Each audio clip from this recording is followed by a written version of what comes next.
Howdy, friends and floor heads. Welcome to issue number 2 of our run at the Icons RPG by Steve Kenson and Doug Hauser. Now, if you missed issue number 1, it is a collector's item, but it's available on YouTube, so you can go check it out there. But in the last issue, we met our 4 teenage heroes. Well, one's pretending to be a teenager, but our 4 heroes, and we got to witness really their first time in costume out there fighting crime and protecting Ultra City. So instead of dragging it along, I think we should go ahead and get started. So the splash page, we open up the cover and we see Ultra City from up above, and we go panel by panel as we go closer and closer in to just outside of the city itself, pushing into the suburbs. We come across a small house, and it is the Drake residence. The next panel takes us inside of Dylan Drake's bedroom. Dylan wakes up with his alarm, and the first thing I need to know, Jim, is what does Dylan's room look like? Oh, gosh. I'm sure it's a bit of a mess. But I think he's got his, Sentinel poster on the wall, a couple racks of comic books on one wall, that kind of stuff. Maybe a shelf of his swimming stuff, that kind of stuff. So you hear a knock at the door.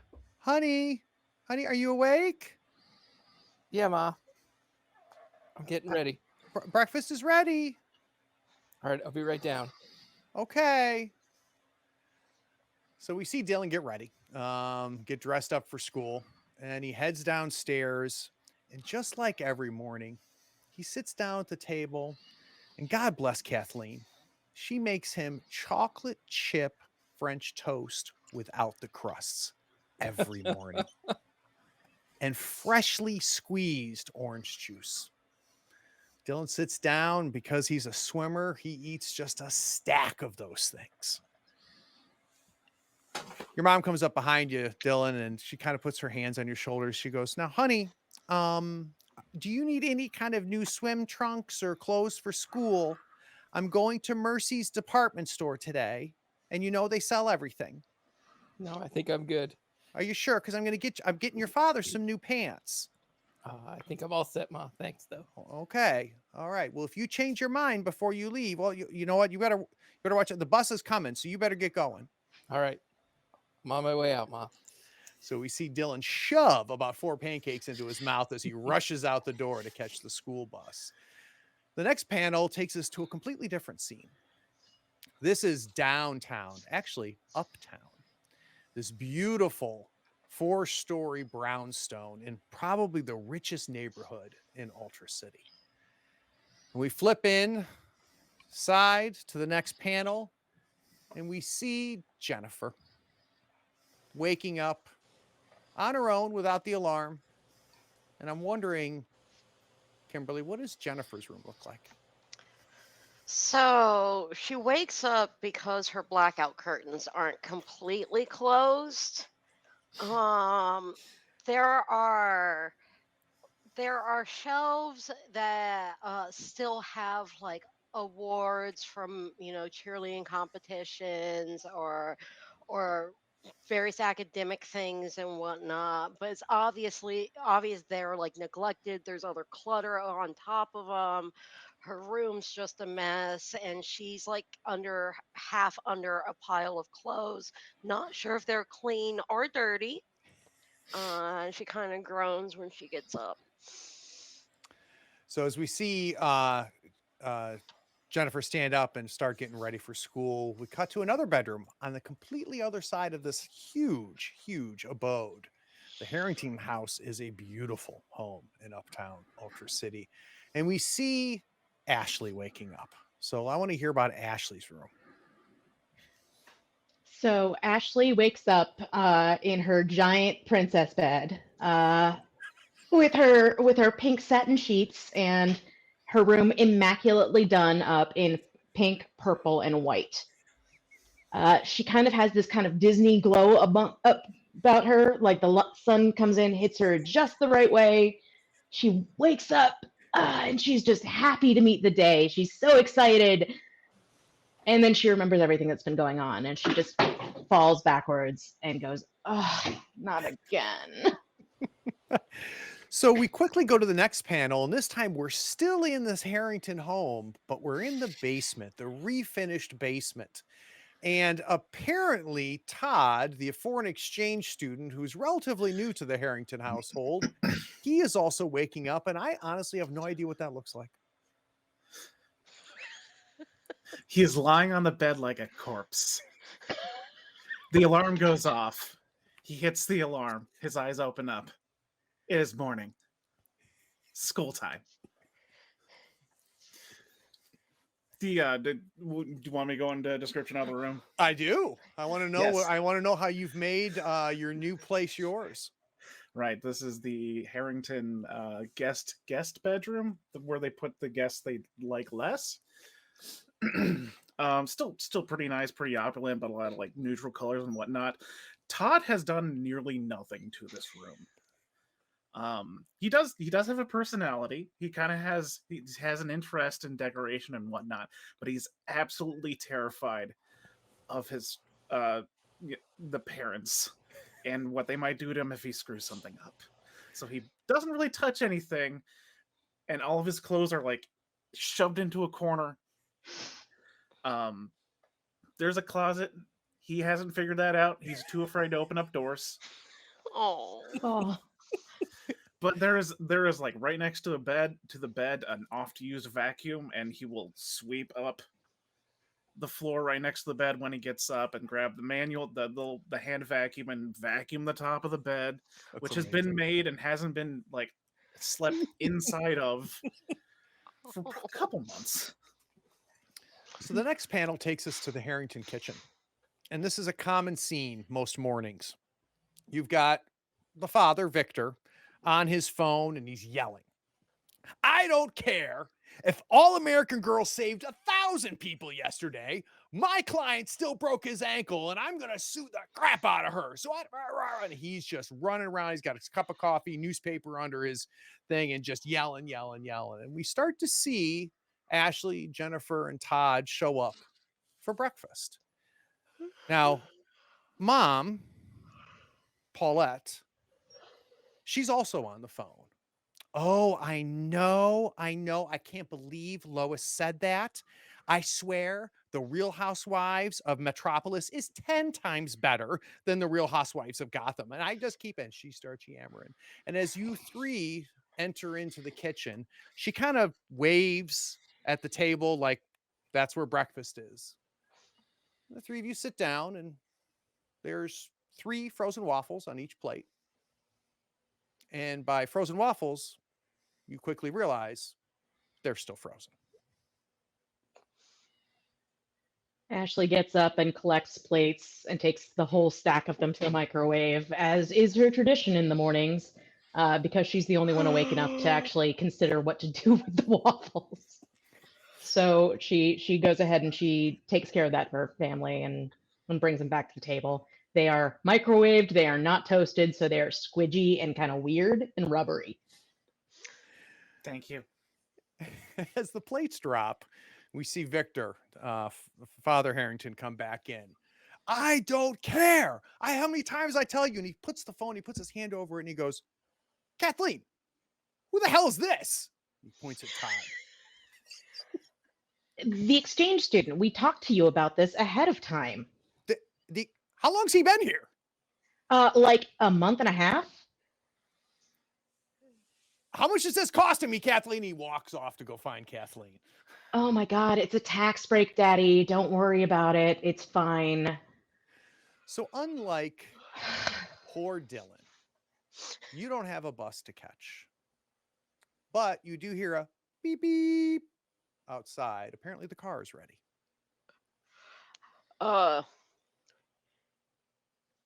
Well, I'm not awake enough to just deal with that. So let's just leave those papers we made on the fridge. That should be enough to shut them up. Oh God, he smiles every morning this early, I know what to do in this situation. which is Shotgun. good job, buddy. Good job. Um, Is Taylor awake yet? Oh no. Ashley dashes out of the room and she goes upstairs. Taylor, it's time for you to get up for school. Who's Taylor? Their younger sibling. Oh my God. Well, is At Taylor some a boy or a girl? And how much younger? Taylor is neither. Neither. Taylor Got it. has just been going through their own transitions in life and have decided that they are non-binary, which is something that Ashley and her sister Jennifer both very much support, and they're very like, do not mess with our sibling. We and will end Ashley's you. a little more mama bear. Exactly. So Taylor doesn't answer you, and their door is closed. She starts knocking. Are you there? And did you say the door was locked or unlocked? Sorry. It's just closed. Oh, it's closed. Okay. Yeah, no, after after a couple of knocks, she just kind of barges in and, So looks around at the your intent when you opened up that door was to kind of surprise Taylor, right? To get them out of bed. Unfortunately, Taylor surprises you because Taylor's standing right there. Ah! I'm not going to school today. Why? What's going on? I need time. I need a day. I don't know about you, but I had a really, really stressful day yesterday. I feel you, kid. I definitely understand. It No, was I don't think you do, but that's fine. that's fine. Middle school is vicious. It is one of the most horrendous times of anybody's life, but you still have to go to school. I know they don't seem to give a shit, but I do. And once you get out here, you can go to a nice Ivy League school where you don't have to worry about being anywhere near any of the boys and girls in your grade. I promise. Fine. Is the car here? Yeah, the car's here, so come on. I'll Well, I nuked you some waffles, put them in a thing, and it'll be okay. Ashley, I'm trying to figure out, should I take my purple iPhone or my yellow iPhone? Which one looks better? Who are you trying to talk to? Like, you're just gonna play games on it anyway. Like, okay, fine. What's your outfit today?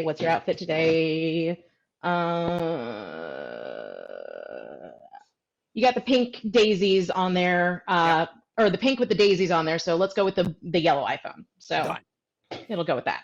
So Taylor doesn't take too long to get dressed and get ready. And by the time the three of you make it to the car, Taylor's not too far behind. The car drops Taylor off at the middle school, and then heads directly to Ultra City High.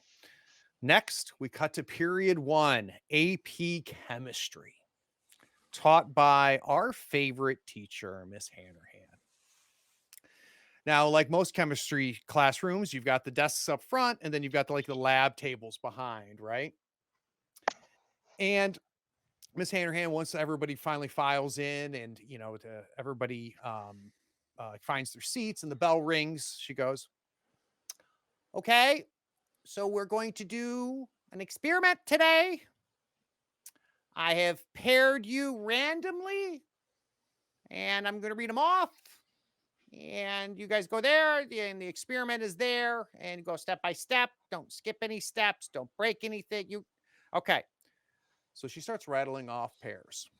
Each of you are obviously, the four of you are anxiously awaiting to hear your name. The first one to hear her name. And Jenny, I've got you paired with Mick Eastbrook. You're at table 7. Todd. Who's Todd? Oh, the new kid, Todd. Todd, you're with Tim Townsend. You're in table 6. Dylan, I've got you paired with Rose. You and Rose are at table 2. And then Ashley, you and Anna are paired up. You're in table 14. So a little background. We met Mick Eastbrook. He's the captain of the basketball team, former boyfriend to Jennifer. We did briefly in issue 1 meet Tim Townsend. That is Dylan's best friend. And then we have not met Rose. Rose is a quiet, bookish little girl, super friendly. Does not really runs in the same circles as Dylan. And then Anna. So if there was anybody to compete with Ashley's popularity, it might be Anna. You guys are friendly, but I'm not sure you're friends. The next panel takes us to Mick as Jennifer walks up. You totally did the pairings, didn't you, Jen? Nicholas.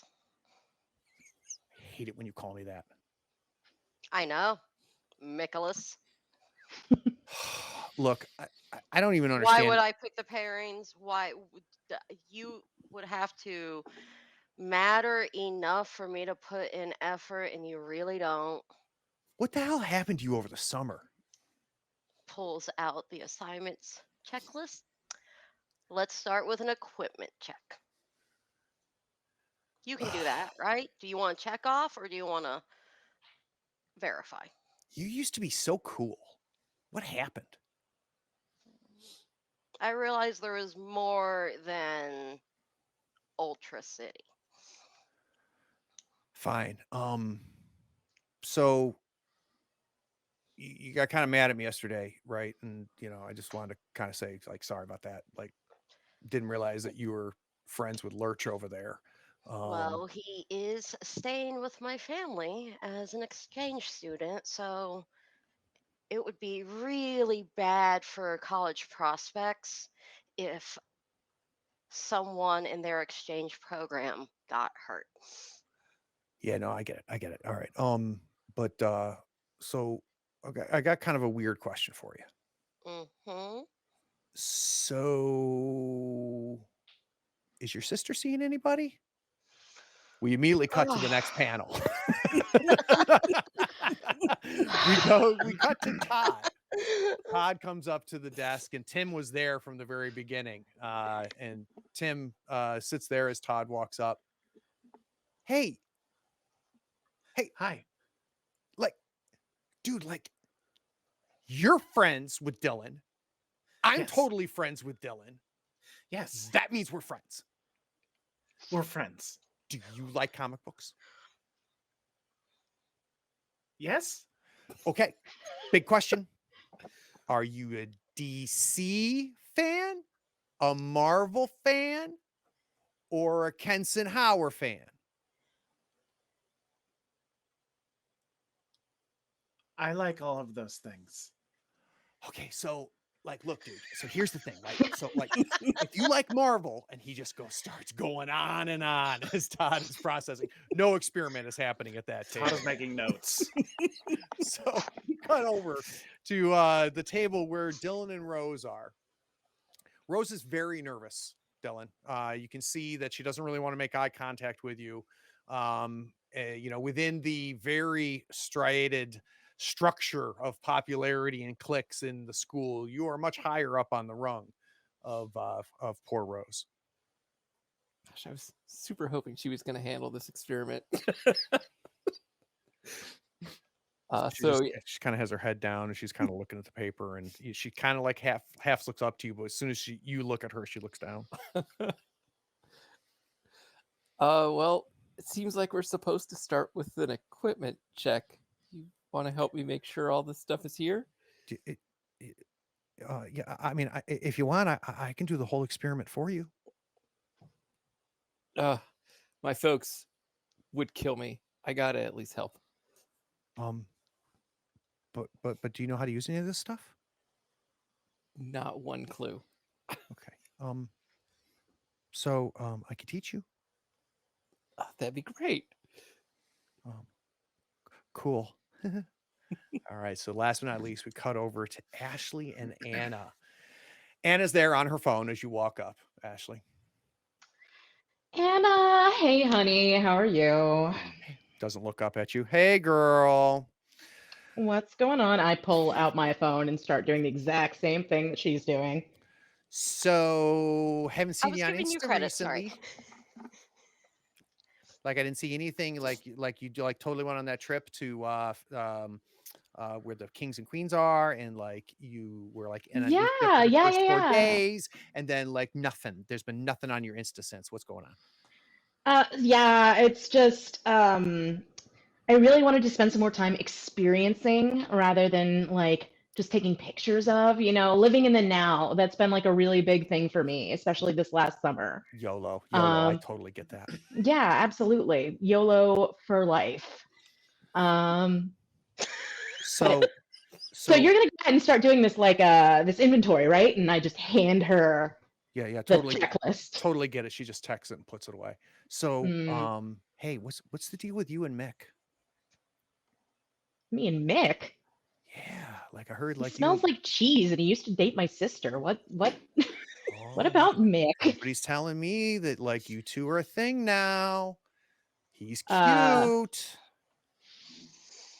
yeah, no, I make a point of not dating anybody who has dated somebody who looks exactly like me because it just gets a little bit too weird and Freaky Friday for me. So, like, Yeah, but good like, luck to him. If you want to date him, you can go for it. oh, girl, I'd love to date Mick. He is dreamy. I think you guys would be so cute together.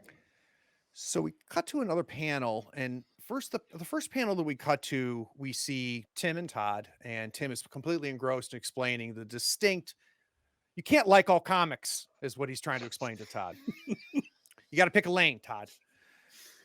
But you see, he grabs his phone. He's going to look something up to show you, and he stops and he's staring at his phone. And as we go to the next panel, we can see the classroom. We see a lot of the kids pulling out their phones. And immediately Tim runs over to Dylan and he goes, "Dude, do you see what's happening right now? Total villain fight at Mercy's department store. Check it out. They're tearing it up." And you see footage of Mercy's department store and these two figures. It's kind of shaky cam footage. You can't really tell what it is, but these two huge things are just punching the crap out of each other and throwing each other into walls inside of the department store. Everybody in class, nobody's paying attention. Everybody's glued. I lean over and I go, "Do you have a tampon?" To the girl sitting across from me. Totes. Okay. Opens up her purse. Because girl code, that's how that goes. Ashley Right. shoots her sister and Todd a meaningful look and leaves, assuming that, we've already got people already on the way out the door. So what I'm imagining is, as you're kind of just, because in no way have we addressed Miss Hannerhan at all, right? So I'm imagining Ashley walking out, Miss Hannerhan going, "Ashley, where?" And you just put the tampon up. Just holds the tampon, Okay. holds the torch, like the Olympic torch. Yeah, I gotta go. I also imagine that I'm like that Mick and Jennifer are like closer to the door, so you just grab me on your way out. Yep. And as that's Come on, I gotta happening, get out of Nick's here. like, She says, "Swim emergency," and Nick says, pokes her head back in and goes, "Swim emergency," and leaves again. Yo, Jen, I'll text you. I'll ask you the question. You didn't answer me.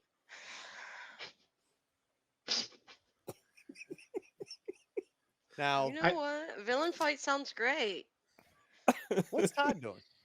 Maybe we'll get smacked. It's the cogs are turning. He's not entirely sure what's going on. He does not own a phone, so he was probably actually attempting the experiment while everyone was watching this. But now they've gotten his attention, so that just reminds me of the pizza place. I will go ask for a pass. Now, the person who I'm really interested to find out is what's going through Dylan's mind, because there is a 'Cause my chance that mom's at Dylan's this mom store. is in that department store Yeah, buying dad work pants. buying dad work pants. So I think I'm gonna have to tell Rose, "Listen, Rose, I gotta go for a few minutes. I actually gotta go talk to the coach real quick. did I say something? No, not at all. It's not you. But if you could finish this up, that'd be great.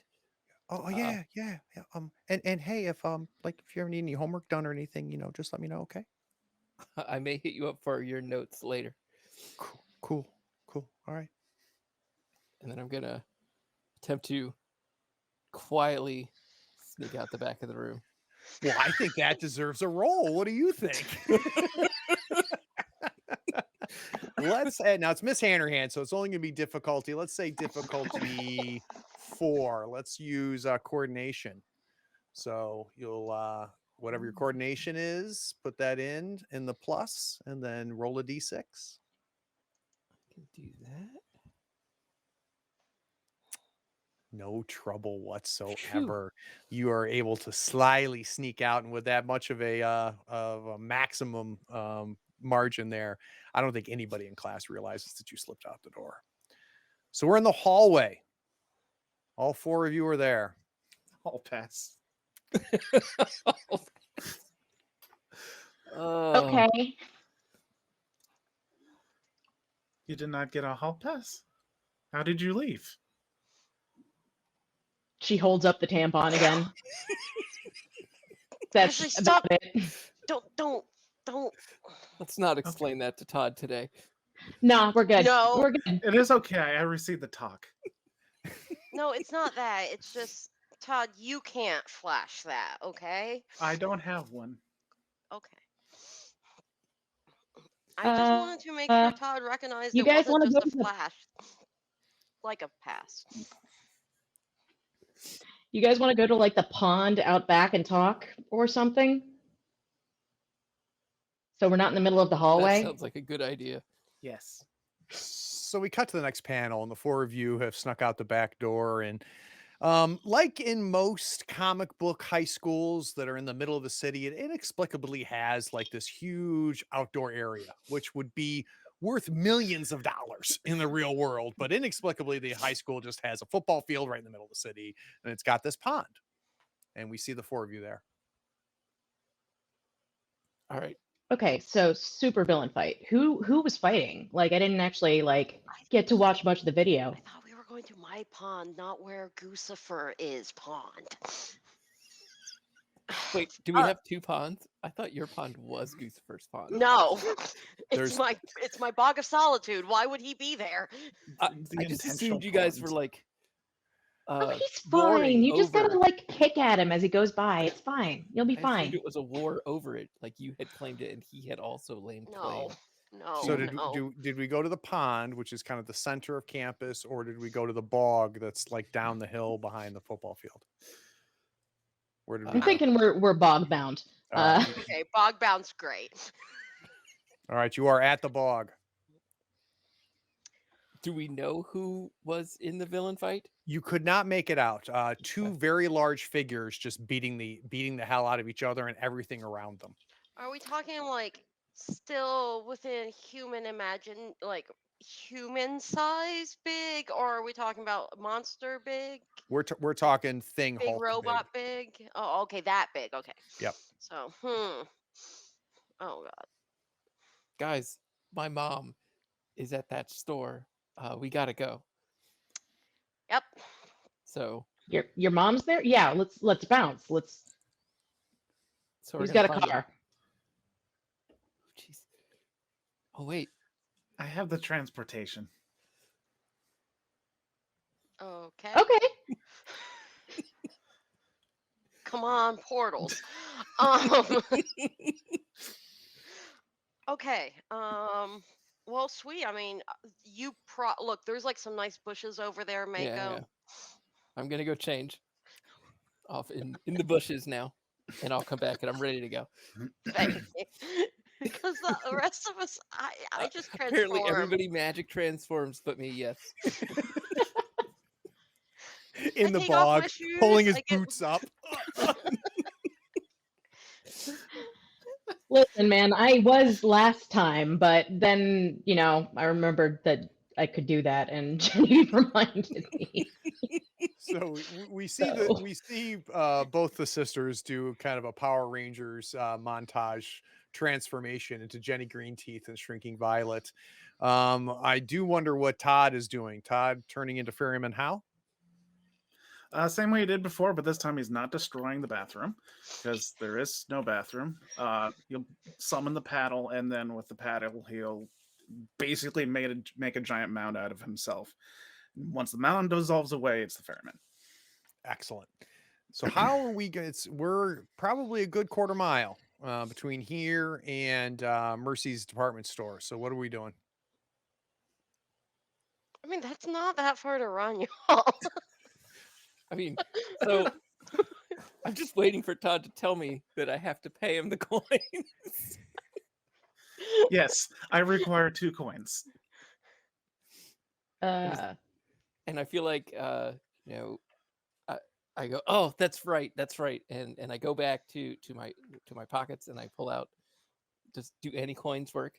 Yes. Like, can I give him 50 cents? Yes. And I give him, and I hand him 2 quarters. Will these work? These are great. Thank you. He'll just literally crush them in his hand. Like the quarters are gone now. They have been utterly destroyed. He'll pound the paddle into the ground again and just whistle. Now I can't whistle, so just do it in your hand. We believe you. Solidarity, brother. Now, normally this would be a lot more destructive, but thank goodness we have a bog right here. So after about 15 seconds, just out of the bog shoots this gondola, this ominous black gondola that looks like death itself. In fact, it's like generating its own evil smoke that kind of curls around the boat. And he'll walk over to the head of the boat itself and scratch the chin of the little dog on there and be like, "Good boy, Coo. All right, let us go." In the boat. I'm not All getting right. in that thing. I'll get It is- in, even though I get seasick. And I get into I trust Todd. Yeah, Yay. we're hopping in. With a sigh and a roll of her eyes, Ashley is like, "Oh, I can't believe we're freaking doing that." Like, just complaining the entire time under her breath as she hops into the boat, sitting down next to her sister and glaring. So the 4 of you are in the summoned ferryman's boat. We are going to take a couple panels to show the gondola getting from point A to point B. What do our readers see? How does this gondola get from the bog behind the football field to the streets in front of Mercy's? Well, Todd will get back in the pilot position on the back of the gondola. Just slap something out. Everyone is seated. Good. Hold on. And with a push of the oar on the ground, the gondola rockets forward. Just straight across the ground. It appears to not need water whatsoever. It's just somehow floating on earth and then concrete and pavement once we get to the street. Todd will just like gently slam the paddle into the ground for us to do a hard left turn, and everyone just kind of lurches to the side.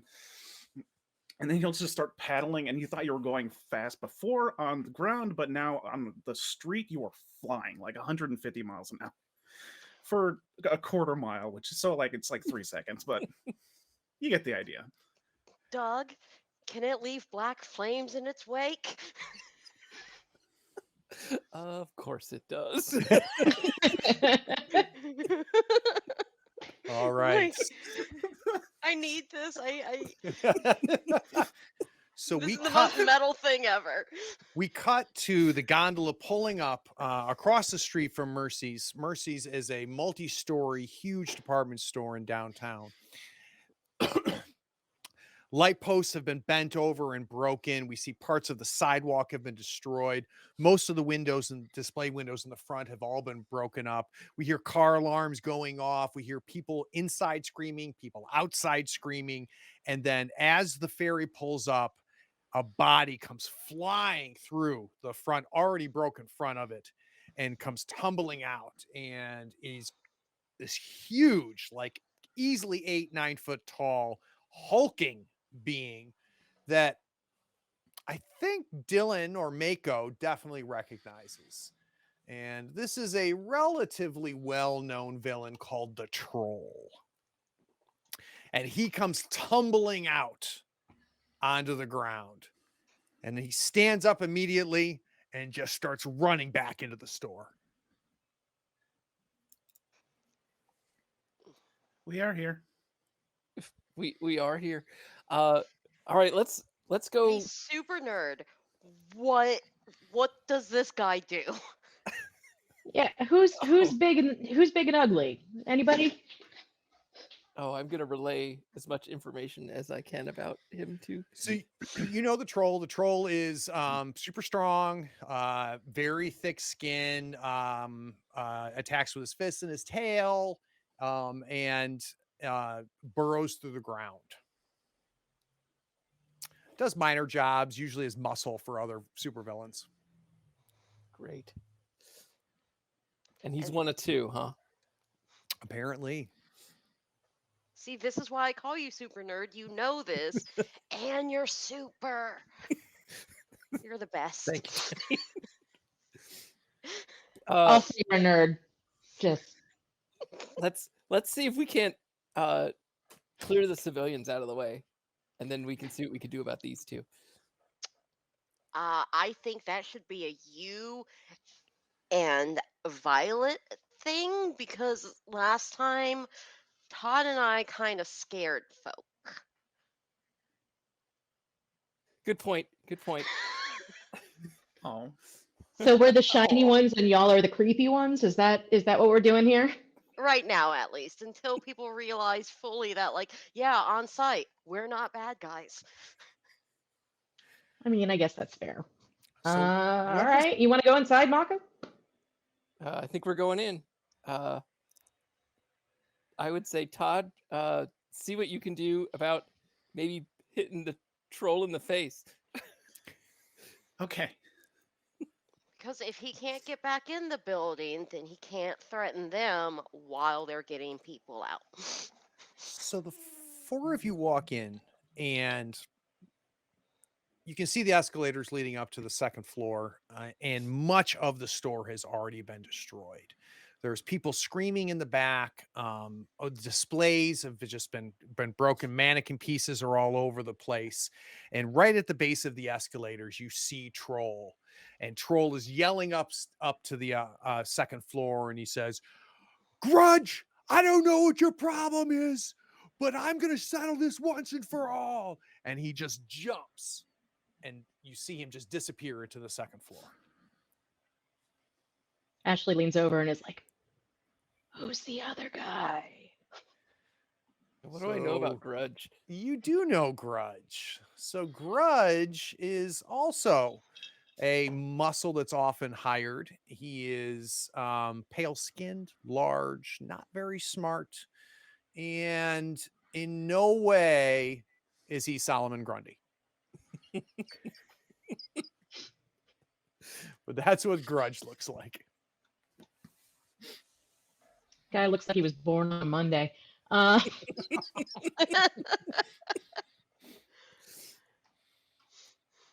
So there are people behind in the back, and it doesn't take a structural engineer to realize that what's holding up this second floor may not be doing that for much longer.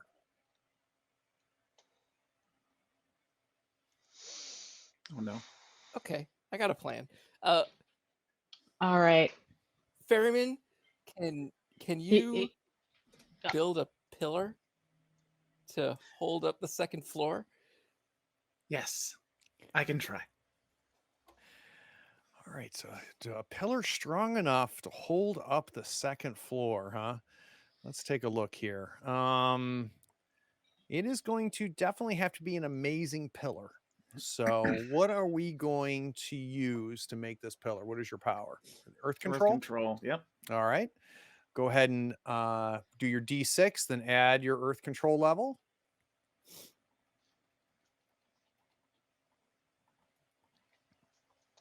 There we go. And you roll a 9. The difficulty rolls back to you with a 12.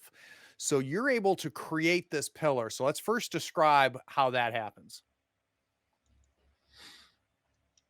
He will kneel down, touch the ground. Please. Just says please to the ground. And after a split second, just a bunch of rock and dirt and mud explode from the ground about 5 feet in front of him. And we see that the pillars, a couple of them, start to come up and begin to like latch on and hold up this second floor.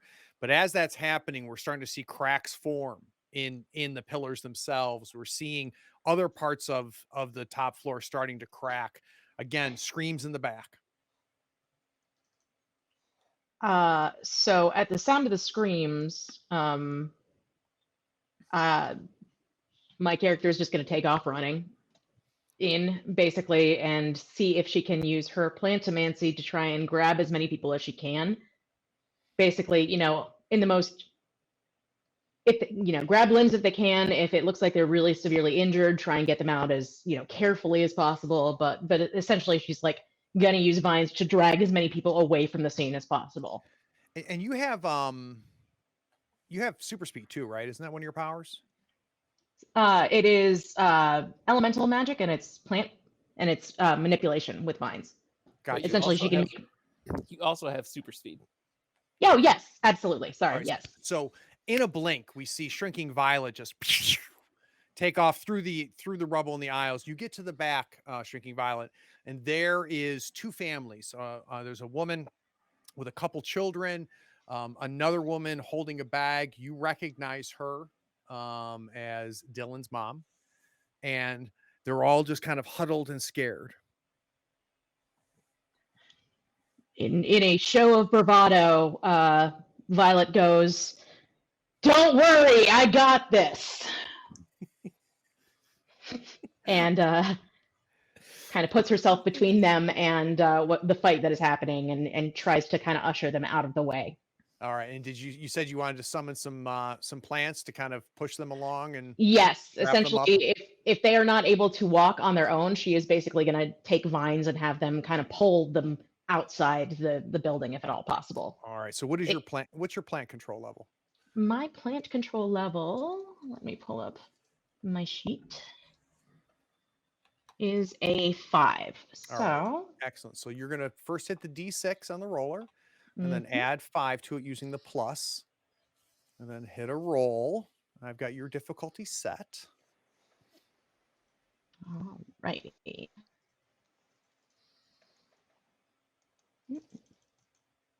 That is not what I wanted to do. I keep There we go. forgetting Jetty's not the plant one. So let's see here. You ended up rolling 5d6. So let's do it again. Just hit the d6 once, and then in the screen you'll see R/R1d6, and then just hit the pluses next to at the very bottom where it says roll. You see it has the little plus symbol. Just hit that until it says +5. Got We're it. gonna keep the Let's 6. try that There again. we go. All right, that's an 11 versus There we our go. difficulty of 5. That is a great success. So that's huge. So I want you to describe to me exactly what happens. So she is starting to drag people along, and she goes, "Could I get a little help here?" And all of a sudden, the floral department just explodes in vines. Home Goods is taken over by a wave of rolling plants that looks like kudzu. If you're not familiar, it's a very fast growing vine that is brought over, that kind of winds its way over, wraps itself around Dylan's mom's leg, and then kind of pulls her like she is sliding on her butt along the floor of the very shiny marble floor of the department store. As she is helped outside the rest of the way by Shrinking Violet. So Shrinking Violet vanishes, and we see plants in the far back of the department store going. We see ferrymen summoning up stone, rock, and mud as pillars that are temporarily holding the second floor. Not real clear how much longer it's going to happen. We immediately cut to Jenny Greenteeth. What is Jenny doing?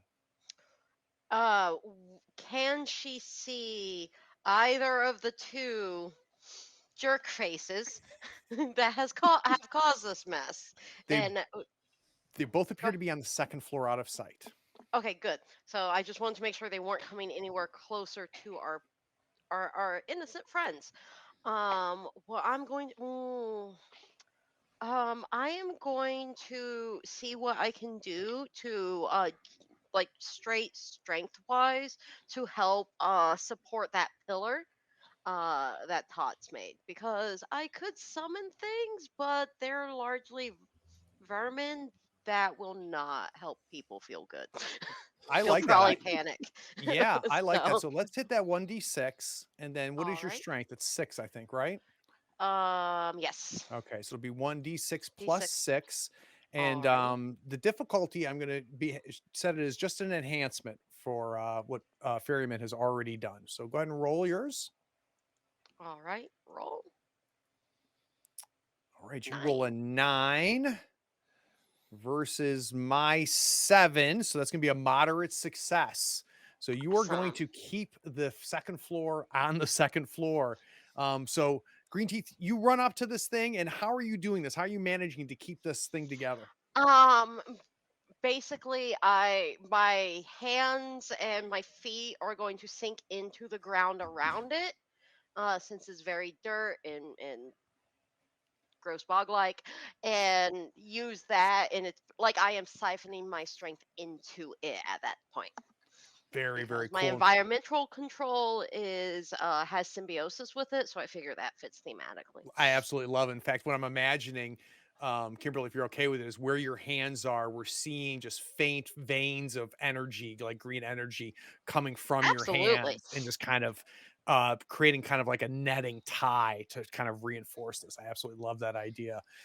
And then Mako, what's Mako doing? So, have we gotten everyone out from the first floor? From the first floor, there are screams coming from the second floor. Like the whole second floor is going to come down. I guess I'm going I up am to the second trying. floor. So you have no trouble just right up the escalator to the second floor. And when you get to the second floor, it is not nearly as wrecked. So it seems like they've spent most of their time on the first floor.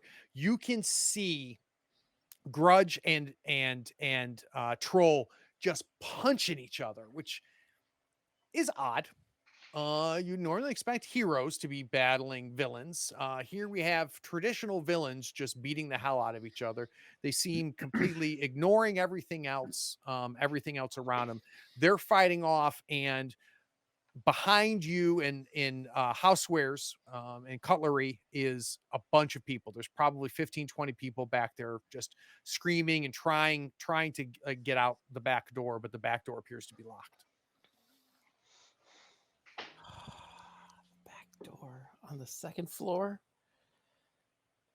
So I think I'm going to head over to them, and let's first see if there's anything I can do about maybe busting open this door. I like the idea of maybe trying to jet a set of water into the lock to break it. I've got your Ooh. difficulty. What is your water control power?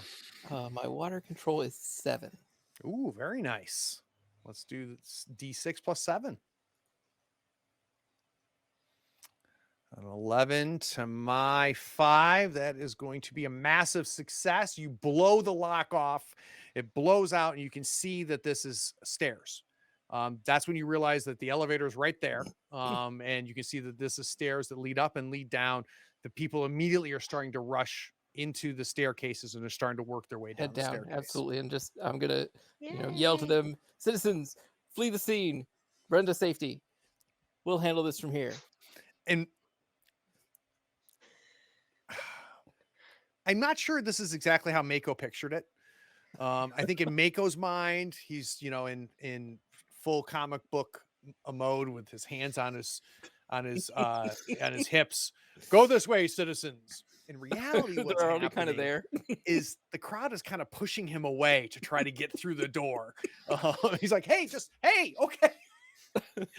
Completely in no way acknowledging the fact that you just saved their lives.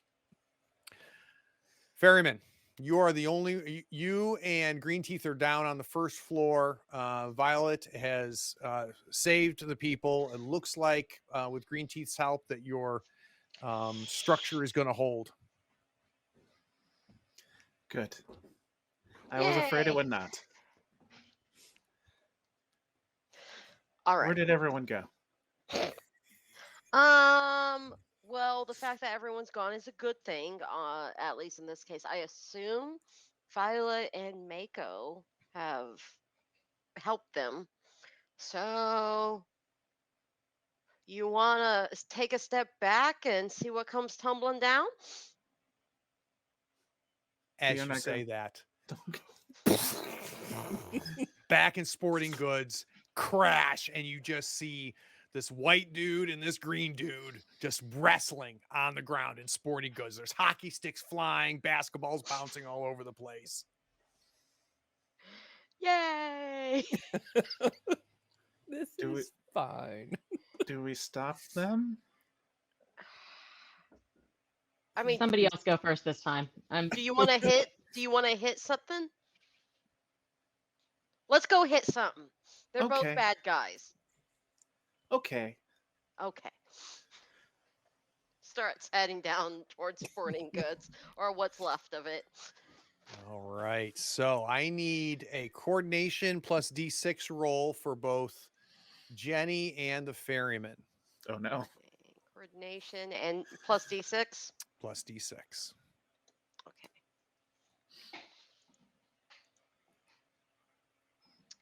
All right, so it's gonna be 1, 5. Roll. Yeah. We got an 11 for Jenny. Very nice. Uh-oh. 6 ferryman. And I will now roll for the troll.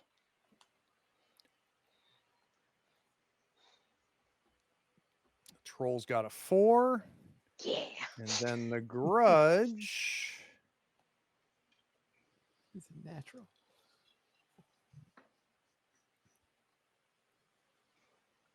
is going to have a 6. So first is going to be Jenny. Yay. What are we doing, Jenny? All righty. So I have. Is there any what is exposed structurally slash like internally? Like, are there pipes exposed and water flowing, Definitely. electricity? Let's have where they crash through the ceiling. There, you can already see two pipes that have burst. So there's water coming through, and you can definitely see it's still wrapped in the PVC piping, but you can see where there's obviously wiring going across. So all of that is in what's left of the ceiling over Sporting Goods. All right. Then I would like to, since I have one of my environmental awareness things is weather control. I was wondering if I can encourage it, since it's already wet and this building's open, is to get it to start raining and storming. Sure. Because We I can want it to definitely be do that. harder for them to escape, and maybe one of them will get stuck by lightning. All right. Let's do it. What is your what level is your awareness? 4. All right. So let's do that plus a D6. All right. I will set your difficulty.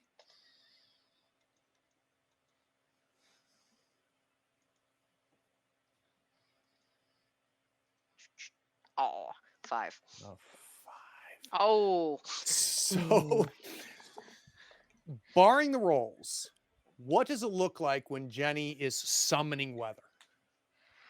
She basically, the more that she tries to tap into her environment, the more she sinks herself in. So in this case, it would be getting to a place where there is flowing water and being underneath it to try to call a storm. So we see you starting to move and manipulate, right? And we're seeing the water that's coming out of these pipes reacting to that and changing form, going from liquid to gas as it starts to put some clouds above on the second floor over this huge hole that they knock down. And the concentration that Jenny is putting into this and the manipulation, it's really, really stunning. The problem is we get like a light mist of rain that comes from all of these clouds as we cut to shrinking Violet. Violet, all of our people have escaped safely out the back into the back alleyway. They are headed to safety. Okay. That civic duty having been done, remember the minor heroes. We're here to help you. And runs back inside So, and looks for Mako to go. I found your mom. She's okay. so as you come through, Mako's not there. He's up on the second floor, but you see Green Teeth doing some weather stuff. You can see the two beasts beating the heck out of each other. You see Ferryman with the pillars that he's created. I need you to go ahead and do coordination for initiative. So it'll be D6 plus your coordination. Got it.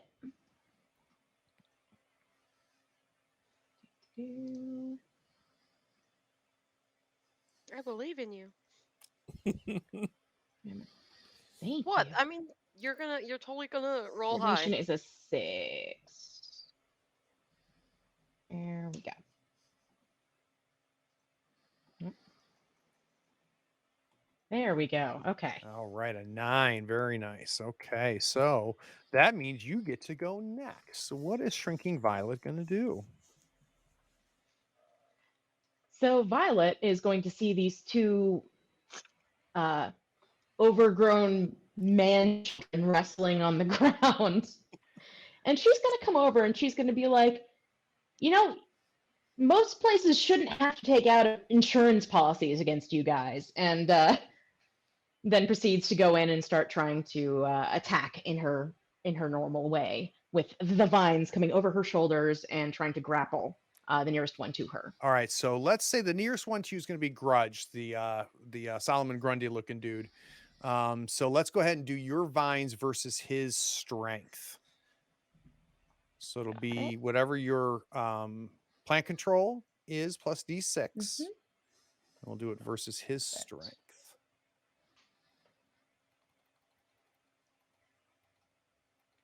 So that's a 9. So he's too strong. the vines coming back from where they were rescued before, from the plant section of the department store. We see the vines coming through and working their way through the rubble as they begin to bind around Grudge. But he easily is ripping them off, and as he's ripping them off and tearing them away, he kind of, before he punches, he turns and looks you in the eyes, Shrinking Violet. And the only thing that you can feel is a sense of helplessness. That's the expression on this monster's face. He then turns and swings and punches the troll, and the troll goes flying back into the wall. All right. Violet looks super concerned. So, Ferryman, you are up next. Which one do I hit? Pick one. Okay. The other one. Okay. Wait. Just pick That one. Because Violet obviously has the grudge under control. Totally. We'll go ahead and we'll attack the troll instead. And what does attacking the troll look like? We're going to go ahead and use Earth Control. specifically, well, just flavor wise, is Metal Control. Mm-hmm. And because we're in sporting goods, he's going to throw every single golf club he can at the man. All right. So let's use your earth control. Okay. What is that? That is an 8 because I'm attacking with it.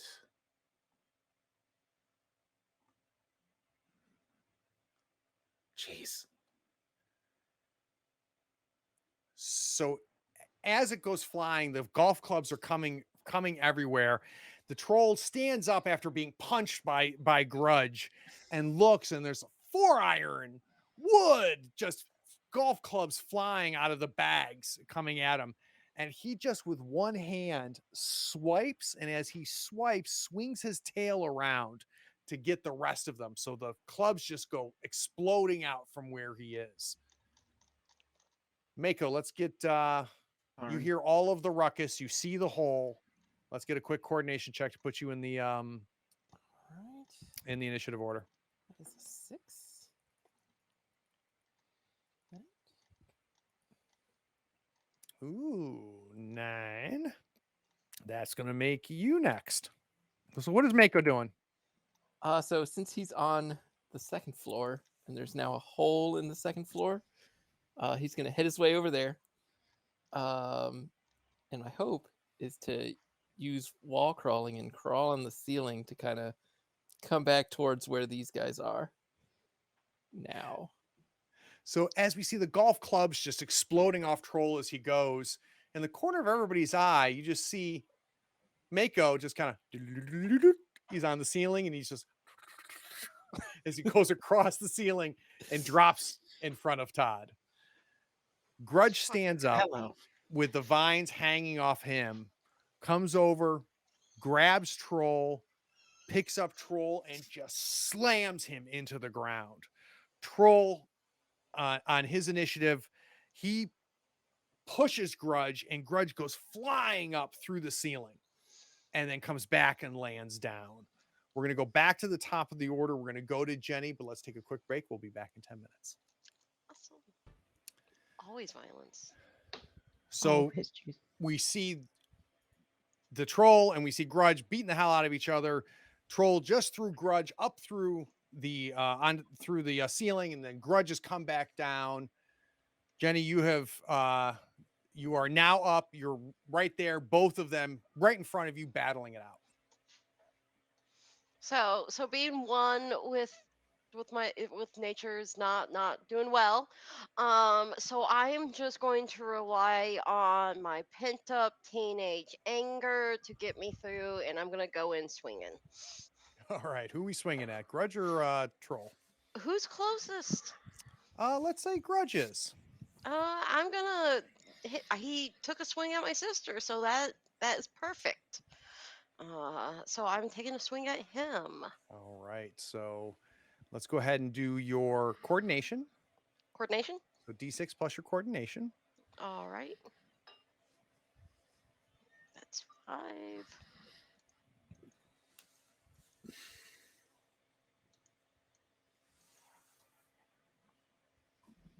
All right, so 10. you come at him with rolling a 10. He defends only with a 7. So that is going to be, let's take a look here. That is going to be, where am I? Let's see, that's a difference of 3. So that is going to be a major success. So what is your strength? My strength is a 6. All right.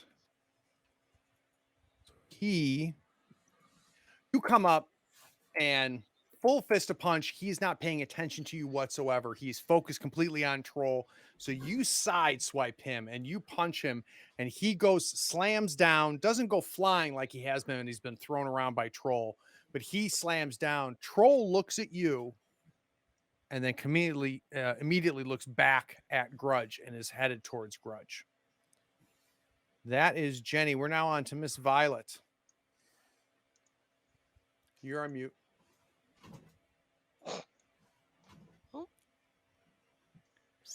Yeah, I think you're. Hold on. You're on mute. Through OBS, through Ninja. There you go. There we go. All right, dude. Sorry. That's all right. So is there like like an empathy roll or something I can do to try and kind of get a lock on what exactly that face that I just saw coming out of that guy was? Yeah, let's do an awareness roll. So let's do a Okay. D6 plus your awareness. Okay. I will set the difficulty. Awareness is actually my lowest stat, so I have no So much for that dumb idea. stat. Ooh, nice roll though. A 9 versus my 7. So that's going to be a right. moderate success. So the facial expression that Grudge gave you, he looked out of control. He looked trapped and he looked confused. So that's what you're able to glean from that look. Okay.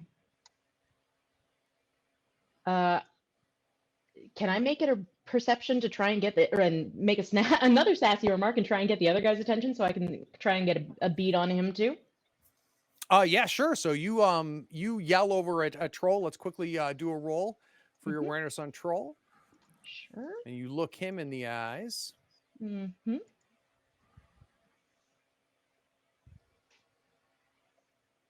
Look at you with the roll. All right. All right, still a success. Oh, okay. Yeah, no, we're so good. You yell something. Troll, as he's busy, beating the hell out of Grudge, as Grudge is trying to beat the hell out of him. You make a big yell, Troll. He turns, looks at you, completely different look. He looks determined. In fact, he takes a half second to point like you're next and goes right back to Grudge. So a completely different look. I point back using a completely different finger. I'll let you take you want to take one like minor action? So yeah, I'll go ahead and just kind of move towards them. And sure. If any of the crew is around, it's like I'll get their attention and watch and point at I want to call him Nottingham Grundy, but at Grudge? At Grudge, yes, at Grudge. So Mako, you are on the ceiling above all the fray, watching all of this happening. As Shrinking Violet is making goo-goo eyes. And at this point, has she now indicated that I should focus on Grudge? Is that what I'm getting from that? Watch him. I don't know how much you guys have worked out your hand signals on day 2 of being superheroes. I'd like to think we've been thinking about this for a little while. It could be Steel Second. You're not entirely sure. I think Dylan's been overthinking it, and like it's just rudimentary for the rest of. We don't know. Like, we've never. We had a plan. We talked about this. So given that, what I think I want to do is drop in, and I think I want to use the extra that is drowning on Grudge. Okay. And so what it is it's a strength, or it's a water control versus strength attack, and then I think it basically has like a dot on it. It's called Affliction. All right. I'm gonna read it again so I remember. Affliction test against the higher the target strength or regeneration level. Massive or major means no effect, and massive or major failure means no effect and ends in ongoing. Moderate failure means no effect on this page, but the affliction continues, and another test is required. Marginal success inflicts half the affliction level as stamina damage. Moderate or better is the affliction level as stamina damage. So I'm imagining, Mako, as you're making the gestures to do this water control, you're pulling the water coming from the pipes and actually pulling some of Green Teeth's weather as well to just put this bubble. Just basically put a bubble around him to try to kind of hold him off here for a few minutes. Ready when you are. I'm going to roll my water control of 7. 13. Son of a biscuit. 14. So as that bubble kind of forms around him, he just shakes it right off, and we just see the water just splash as the bubble bursts off of that. Ferryman. Yay. Okay. He is going to attempt to dig a hole using earth control. We're actually going to. Would I be able to do double purpose of this? One, attempting to sort of entrap, not Solomon Grundy, Grudge, Troll, or no, you want Grudge or Troll? Grudge. Just Troll apparently is immune to golf clubs, so just basically do like a pitfall trap, not too far, but just like put him up to his chest. But as well, I want to dig a tunnel to the nearest subway tunnel. All right. So we'll do that as one earth control. Okay. And I am going to do it versus Grudges. He's going to try to dodge it, so it'll be versus his coordination. Okay.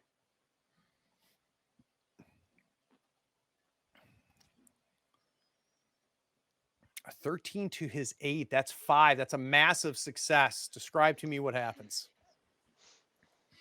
So Grudge is like in the middle of this fight, right? Throwing punches and whatnot. And you just everyone hears a rumbling from beneath the ground. And Grudge and Troll just stop for a second, look around, trying to find what's going on. And suddenly the floor just collapses underneath Grudge. And he just drops. So you can just see his head like above where the floor is at this point. He's very confused, and in true to form, you can also hear the faint sounds of a subway going by at this exact time, sort of emanating from the hole.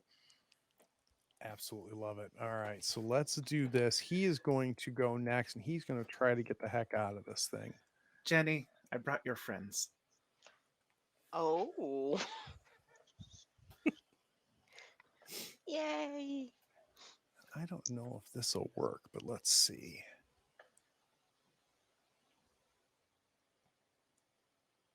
It does work. Okay.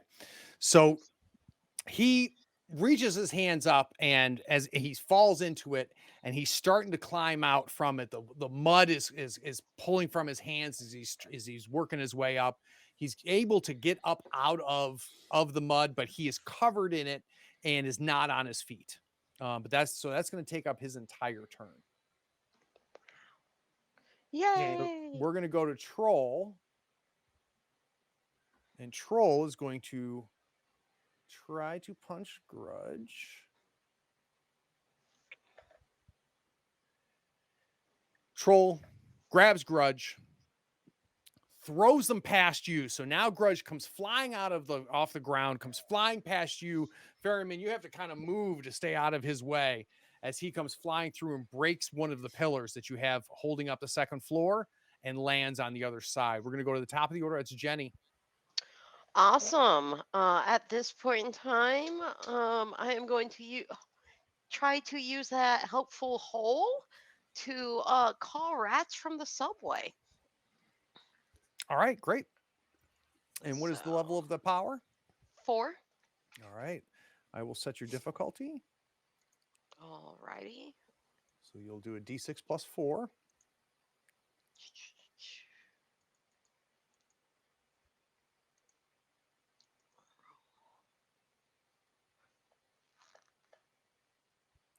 That is a success. So we see rats start to pour out of the hole that Ferryman summoned up. And where are these rats headed? I am going to have them headed towards Troll. So we see the rats crawl up. Troll is now, starting to walk towards Grudge. Really doesn't seem too concerned about the 4 of you working his way towards Grudge. And we see the rats starting to crawl up his legs.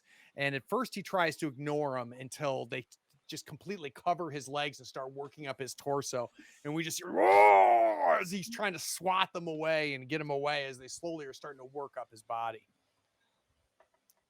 Miss Violet. All right. So he is distracted currently by the rats. Is that going to do anything to his score if he tries to roll against my vines again? That'll be versus his strength. So, yeah, I'll put him at a -2. Okay. So let's go ahead and give this another try. There we go. That's a success. It's a tie, but a success.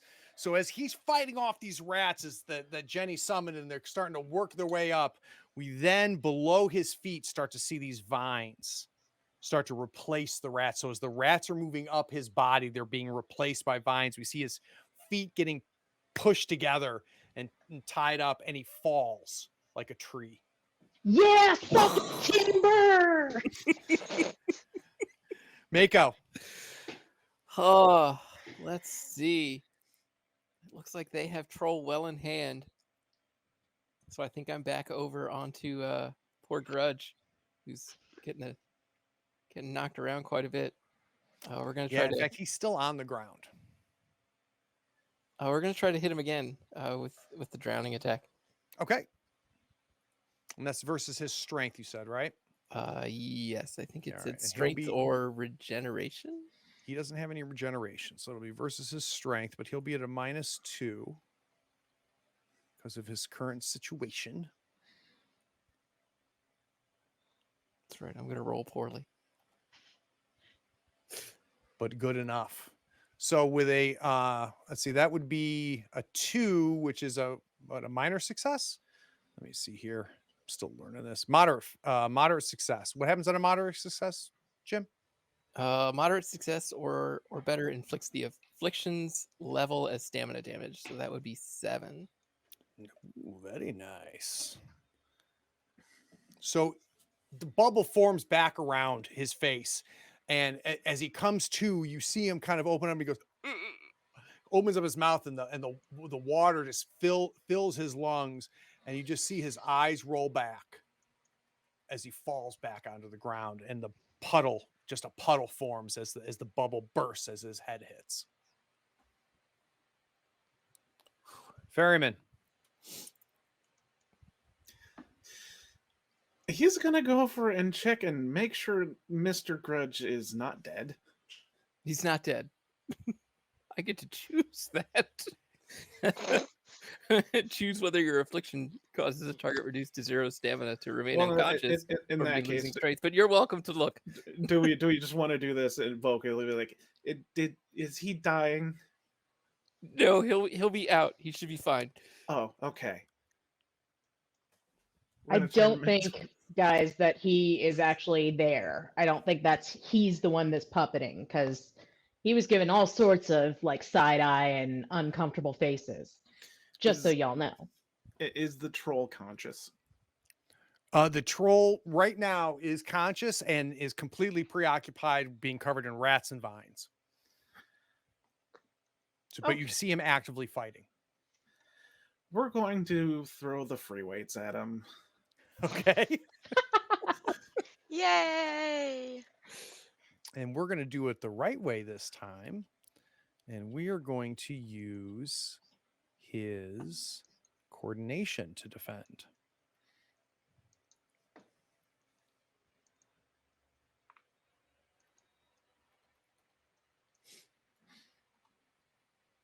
And he'll actually be at a -2.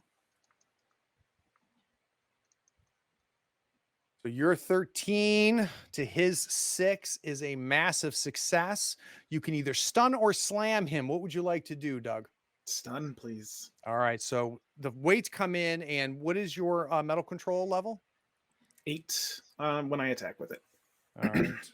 Total of 8 versus his damage resistance. So we see the weights just flying in from Sporting Goods. And as he's laying there, they're just hitting him in the head, hitting him in the shoulders and the legs. He doesn't seem to be hurt by it. So you're not seeing him react like, as he's getting hit. But it is just, it's sensory overload for poor Troll right now. He's got rats all over him. He's got vines all over him. He's got 25-pound weights and 30-pound weights all flying at him, dumbbells flying at him. An entire Bowflex. Exactly. Jenny. Yes. All right. So like I'm going to look at, since Ashley's talking about, having like that one guy not seeming okay.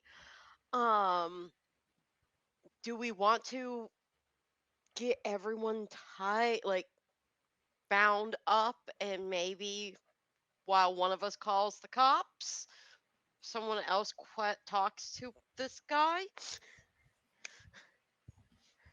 I'm Like, hoping that the cops are on their way. Everybody saw this on their phones, right? But Oh, hopefully, there's sirens and you hear all kinds of activity outside of the department store. But Ultra City cops are smart enough to know that when there's superpowers beating the hell out of then each other, they just kind of let them do their then thing. how about Violet, Mako, you guys go talk to the cops, and I'll talk to Grudge. What? That's all you, Mako. I will come that sounds stand good. with you, but Oh, yeah, you can take Ferryman with you if you want. Like, that would totally work too, to show, like, yeah, no, you he's know. terrifying. I'll go. All right, so we see Violet head out the front to go talk to the crowd out there. Violet touches up her lipstick and her makeup first before going out to talk to them, but absolutely goes out and talks to the cops. I would like to point out, uh, Craig, that I do have the specialty of psychiatry, so Excellent. I will be trying to work that in, for you That to is keep in mind. absolutely outstanding. So here's the scene of what we have happening. We've got Troll on there. He's covered, getting hit by weights. He's wrapped up. We've got Grudge apparently knocked out in the back of the store. We see Violet heading out to the front. As that happens, we see Troll stand up and just kind of burst open as the rats come flying off his body, the vines come breaking, and he just leaps straight up. And you hear boom, boom, boom as he goes through the stories of the department store. Uh-oh. 1 out of 2 isn't bad. Let's let's see if we can get through to a monster to monster. Come on. So Jenny comes up on Grudge, and Jenny, with your powers especially, you are not nor meek nor weak, but physically I am you kind of wee. you look small, right? And so as you come up to Grudge, that's when I think you fully realize just how large this thing is. He is absolutely huge. In fact, on his back, his chest almost comes up above your mid thigh. That's how large Grudge is. And he is just laying And I there. thought you were big guy. To you. So I am he's large. just laying there. His eyes are closed. Okay. Okay, let's see. Water. I'm gonna splash some water on his face. So you splash some And water on his face and it, uh, uh, who are you? green teeth. Ferryman. Hi. That's a good name. Green teeth. Where am I? What's the last thing you remember? Uh, Grudge? Grudge was sleeping in the hole, and now Grudge here. Okay, so you were sleeping in your normal hole. Yay! You caught the cat. Um, your home hole. Home hole. Grudge home Okay. hole sleep. And Did you now hear anything? I see green teeth. Mhm. You see any, or did you hear anything before you went to sleep? Oh, I did have tacos. Hmm. Ferryman, you got anything? Any way you could put it? Like, I think someone took him and then made him. Does he have the thing? I don't know. Can we look at the back of your neck, Mr. Grudge? Yes, I know see back of my neck. You tell me what it looked like. I have that problem too. So you lift his head up, and there's a scar. Oh no. Mm. So, question, with any potential knowing of recent-ish news events, when was the last time this guy was out of jail? So Grudge never spends a whole lot of time in jail. He always seems to be able to get out of there without too much difficulty. Hmm. So he's probably maybe the best out of memory. Maybe 6 8 months ago was the last time he was involved in anything. He's been kind of out of the scene for a while. Okay. All right. We need. Okay. So, Grudge. Someone took you while you were asleep and made you do some bad things, like So fight troll. people do bad things. They pay me bad. I do bad things. That's what They Grudge do. Yes, but they didn't pay you this time. They did it while you were asleep. Oh, that's not nice. No. That's what I thought. Who did this to Grudge? That's what Ferryman and I and our friends need to find out. Can you tell Okay. me where your hole is? No, you don't. No, you don't. I promise, I promise on the swamp, I won't tell anyone. How you know it was in swamp? Because I'm a swamp witch. You look like Swamp Witch. Thanks. And this is my swamp buddy. Hi, Swamp Buddy. Hi, Mr. Grudge. So So I take you to Grudge Hole, and you tell me why they don't pay me. so they put something in the back of your neck and it might hurt you. So as you say that, Grudge reaches behind his neck, No, no, no. and you hear him, No, no, no, no. and he goes, "How'd that get there?" And you just see Bump. blood coming out, like pouring down his back. Does he seem Wow. otherwise okay? He seems completely unaffected. Grudge don't put this here. Can I have that? Oh, yeah, yes. I trade.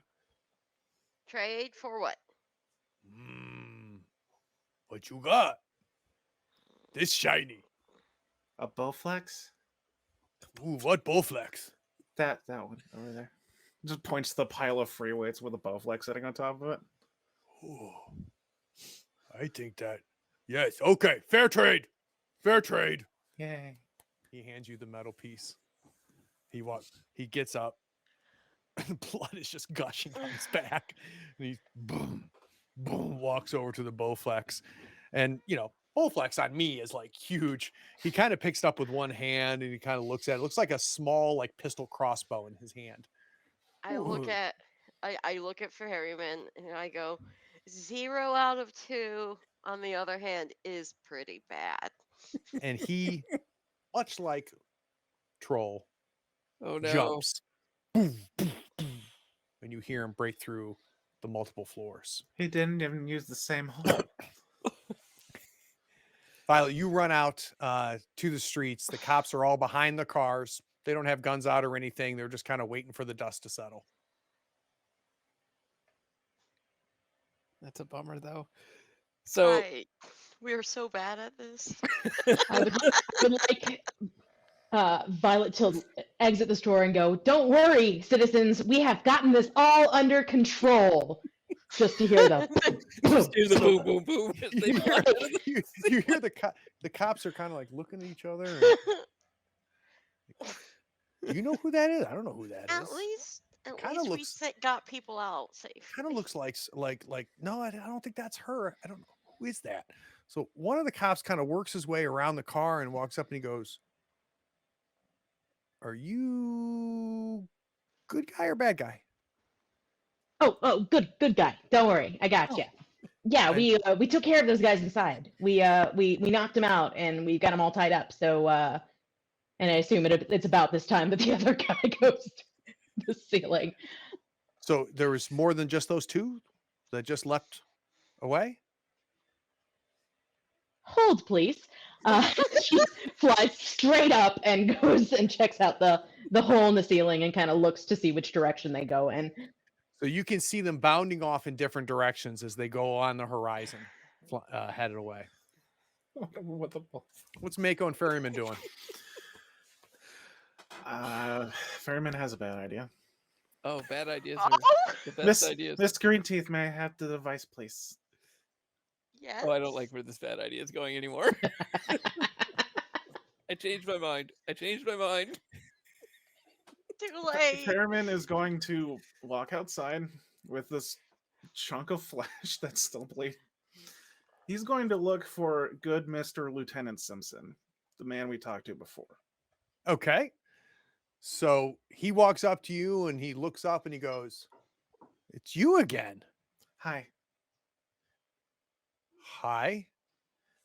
The neck thing we talked about last time. It's inside the chunk thing. It's still. He's like, "Dude, no. Do you have a bag? Yeah, guys, give me an evidence bag." So guy comes up with an evidence bag. It was here, drop it in there. So thunk. It lands in the bag and he ties it up and he goes, and where did you find this? Inside of the Mr. Grudge's neck? It was inside of him. And now Okay. it's outside. And he just kind of Dude, look, okay. Science stuff. Science stuff. You know. So the cops realizing that, you know, the excitement is over, they start, you know, working their way into the department store. You see some people being put into ambulances. Everybody seems okay though. You don't see anybody in stretchers or anything like that. People are just getting the at the end of every disaster scene where people are just getting like wrapped with around their head and they're getting, you know, they're getting their pulse taken, you know, in the back of the ambulance. That's all that's happening right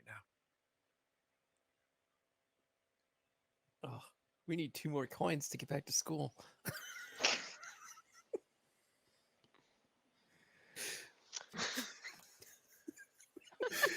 The boat is illegally parked in front of a fire hydrant.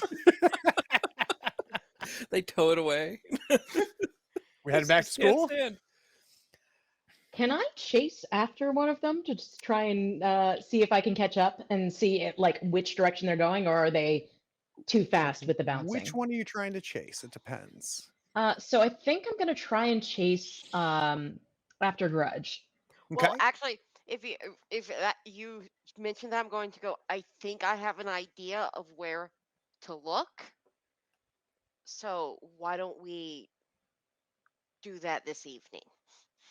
Oh, okay. Like, I mean, your She thought. That she gives me lowers her some hand time. from the Superman position that she was already in and pretends to Fine. scratch the back of her head with it. He's Just, you know. he's in the swamp, so that won't be hard for us to find him in.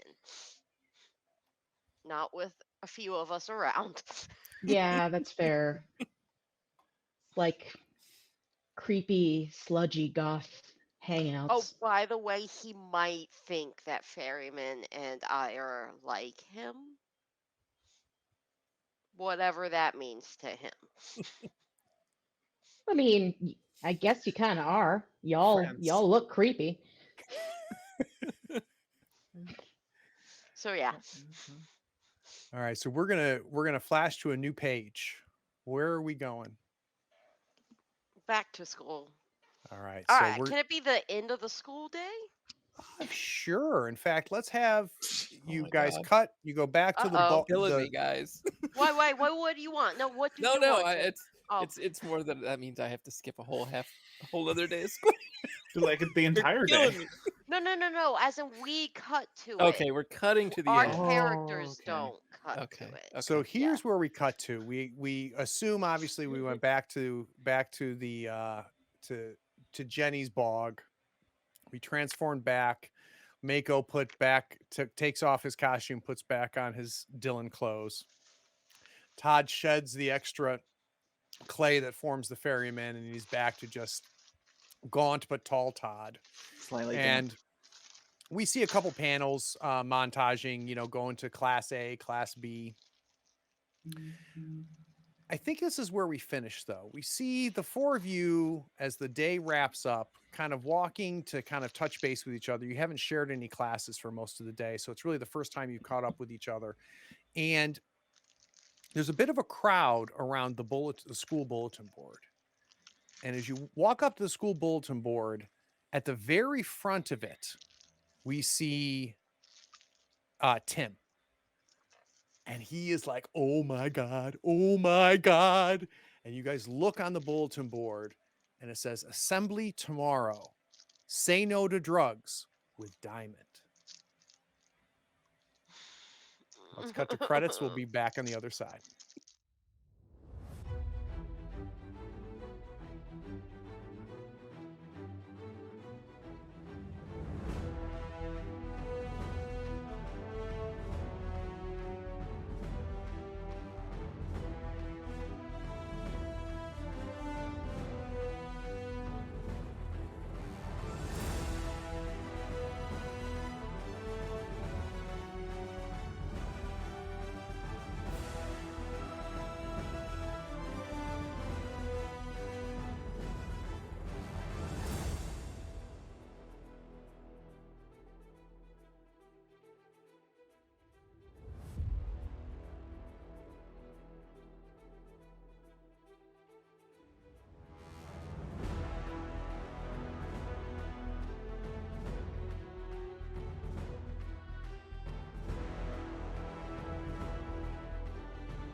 All right. So that was issue number 2. We got a nice little battle in there. Maybe some more clues about what the heck is going on. Raise your hand if you've got a theory. All right, Kimberly. What do you think is going on here? I think that I want to think that Diamond's involved just because I really don't like her. Um, I really don't. Just mainly because, like, come on, she didn't do anything. Yeah, our bad guys got away in this case, but like we actually accomplished something. We didn't come in at the end, take credit. Anyway, but I feel like someone decided that paying for acting bad guys was too expensive and to start manufacturing their own. Well, at Interesting. least making them reoffend. Some sort of control. Kirsten, what do you think about that idea? So I'm getting kind of on board with the mind control conspiracy theory, and I also really hope Diamond's involved because I really, really like Ashley is like, no, she's more popular than me. I got to take her down. And really, that's what it comes down to. Like, what's it's all top a of the- popularity concept. That's really funny. What's top of the list for Ashley in issue number 3 and top of the list for Shrinking Violet in issue number 3?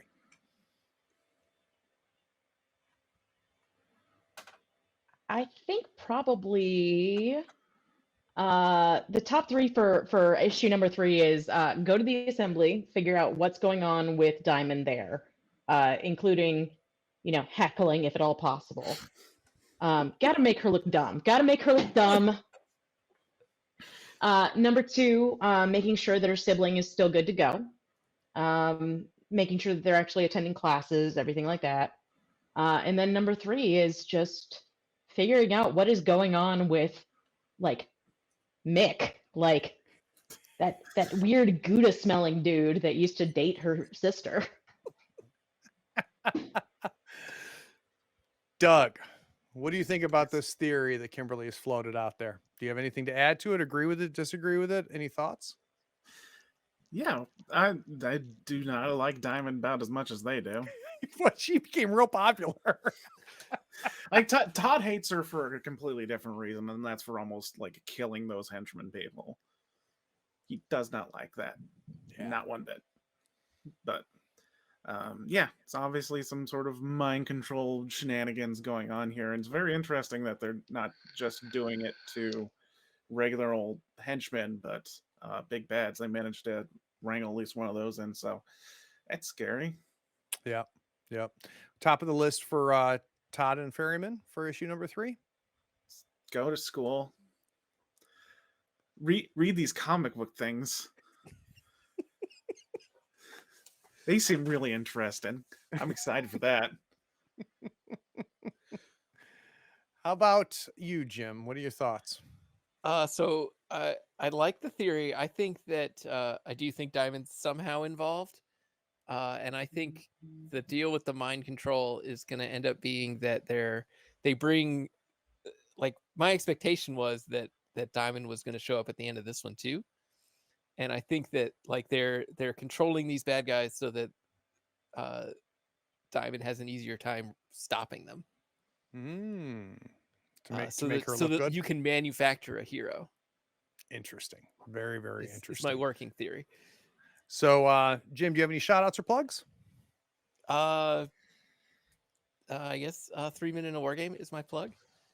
And how do people find that? What is 3 Men in a War Game? They're a great podcast. A couple of local guys and their buddy out in Wisconsin. You would tell me what their social media was, because I have no idea. I know they're out there, but I know just search for 3 Men in a War Game. It's a great 3 podcast. Men in a War Game on any podcatcher. Go catch them. They got a great Discord. It's a lot of fun. Yeah, it's a great group of guys. Kimberly, any shout outs or plugs? A shout out to Kirsten, aka K Money, who just recently got back from her honeymoon. It was a very lovely ceremony, and I even got to see a bunny, which like makes it even better. The bunny was not part of the ceremony. Just to be clear. Ring bunny. As far as plugs, we are getting more and more active in the weird community. Check out AWP or the Weird Discord or even our channel on the various social medias, because we have a great community who are all making great content. Both Doug here and Craig here make wonderful content for it. And so, yeah, like, we're all a great group of people. Yeah, Kimberly works for Weird Games, for those of you who are watching. So on here on Twitch, sorry, I forgot that. That's okay. Here on Twitch, you want to go over to Play Weird. Wonderful Twitch channel. It feels like there's more times you're not streaming than streaming. You've got a wonderful group of painters that are on a daily basis are painting miniatures and giving some great tips. So that's definitely one to check out.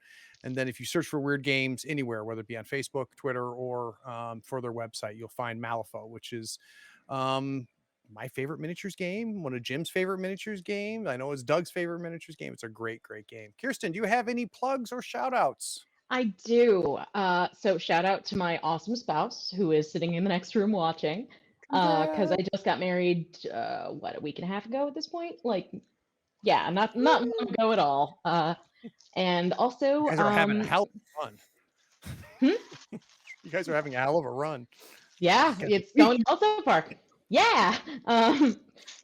9 days. Yes. But also shout out to my comrades and my friends in IATSE. Like, there's a lot of people in the film union right now that are working really hard to try and get better wages and better, benefits for themselves, because they're working really, really hard, like 16-hour days. without breaks. So, shout out to them, shout out to, the guys at the negotiating table, and yeah, Union Strong. Well done.